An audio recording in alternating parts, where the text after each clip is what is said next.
have some evidence why the zucchini is doing poorly. You know what this is? It's poo. It's poo. It's deer poo. And the deer are coming around, and I think they're eating the flowers. Like if you see the zucchini, that was the healthiest zucchini, but there's no flowers on it. I think what's happening is the deer are coming and eating it. So the other day, I tried to put this cage around. So we'll see how they do on these two. Notice that this one has a flower. Yeah. And you can tell the difference between the female flowers and the male flowers. The female flowers, these are both male. The female flowers have a little tiny fruit on it. It'll look like it's actually the ovary of the flower. And so there's no females here, but that's okay. They'll come eventually. But you can see where the tops have been eaten off by the deer. Oh no, there are 3. So hopefully They this ate will 3 help. already. We'll see. I've got more of these if we need them, but we'll see if it works. Yeah. So I think this one may not flower again. Oh. I don't know. We'll see. So we'll test these out and see if they work. So then the other thing is the deer are eating some of the tomatoes, but just the tops. But if you come over here you can see how the deer have gotten the top of this. So they come and they chew a little bit, and then they don't like tomatoes as much as they like zucchini flowers. Look at these tomatoes. Wow. So I know they're huge. These are heirloom. These are the Cherokee purple tomatoes. And these will get bright red, almost purple. Almost purple. That's why they're called Cherokee purple. And the tops will stay a little bit green when they're ripe. And so then these are just more tomatoes. So we're going to have a lot of tomatoes. We're in good shape on the tomatoes. So when are they going to be ready? They'd be ready now if it was hot, but it just hasn't been hot enough.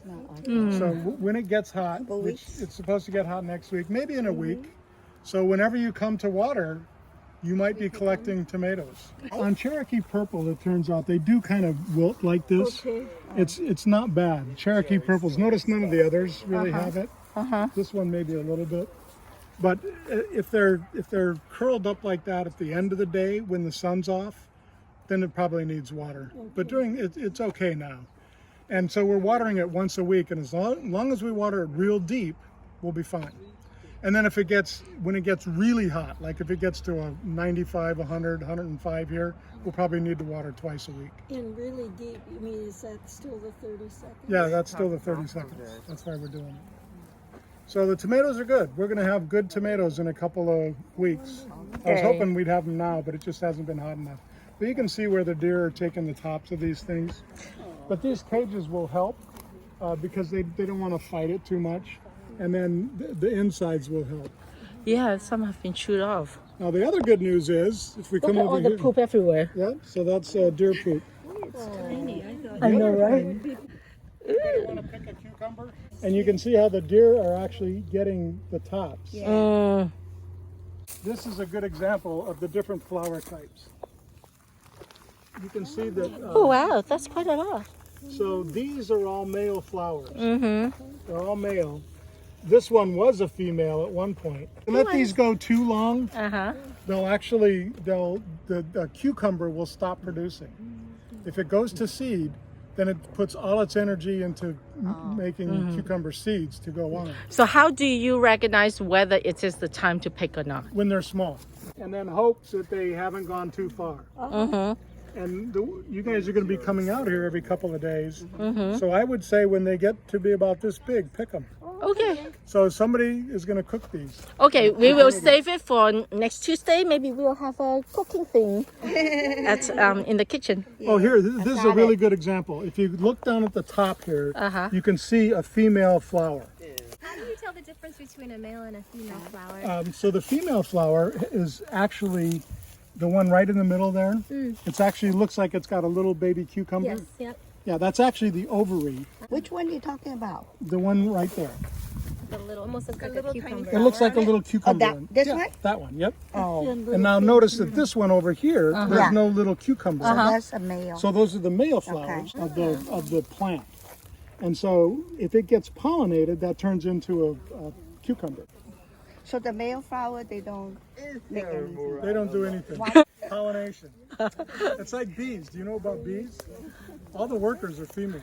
The queen is female. Yeah. The drones have one job, to impregnate the female. The queen. That's all they do. And then when it's fall and they're done, they get kicked out. Oh, poor. And then the female flower. So a bee needs to go hit the male and then go hit the female. And if it pollinates, then it becomes a flower, cucumber. And only bees can do that. Only, well, hummingbirds can do it, butterflies can do it. Anything that touches the pollen touches another. and then touches the other pollen. We can do it? You could do it. Why don't we touch You it can down? take a Q-tip. I've seen, In fact, Yeah, people why- do that. They'll why take don't we do Q-tips. that? Yeah. Well, I mean, let the bees Why do don't it. you do that? The bees are better at it than I But am. if the bees doesn't do bees are it, better. then we don't have any So people will cucumbers. do that sometimes, like on their tomatoes. They'll come in. And would the bee fly in with a cage around, you know? Yeah, the bees can get through here. Oh, okay. All right. What they can- Do tomatoes also have male and female flowers? I believe they do. Yeah, I believe they do. But it turns out bees don't really pollinate tomatoes. Their tongues aren't long enough. So they use. There's different insects that come and pollinate tomatoes, and some of them are wind pollinated. Okay, so then our projects for today, we're going to fertilize. So the first thing we have to do is get everything wet, and then we'll put the fertilizer down, and then we'll soak the fertilizer in. So we'll fertilize everything, those, these, that. And then I've got some basil. We're going to plant basil here. And I've got some little sunflowers. We'll plant some, they're dwarf sunflower. We'll plant some dwarf sunflower. And then Neri, who's part of the sparrows group, not Sparrows Mingle, grew some watermelons from seed. She's got 4 watermelons. And she's going to come Thursday. So we'll set this up for watermelon. I think you, We're one time you going to mentioned that. put some, basically, this is mulch. All mulch is something that basically is a barrier for the sun. So it'll keep the moisture in and kind of keep the sun off. So I do have some straw. Okay. And we'll put the straw on after we plant. Okay, great. Okay. Thank you.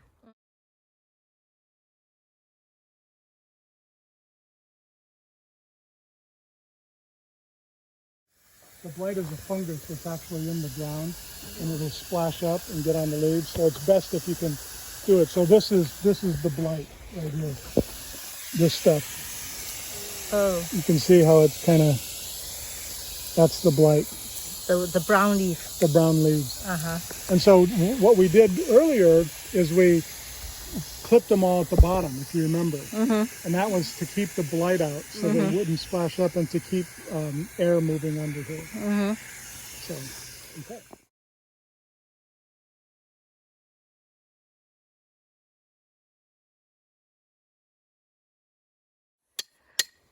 So what are you doing? You'll see, I'm going to put a net Oh, I see. to try to keep the deer out. Uh-huh. So you want a hammer? Maybe you hold it with one hand and then hit the top. Perfect. And you want the top of this to get to the top of Now that. we have to go around the second See like that? time. So, you want to do some more? Okay, that's it. Then the next one.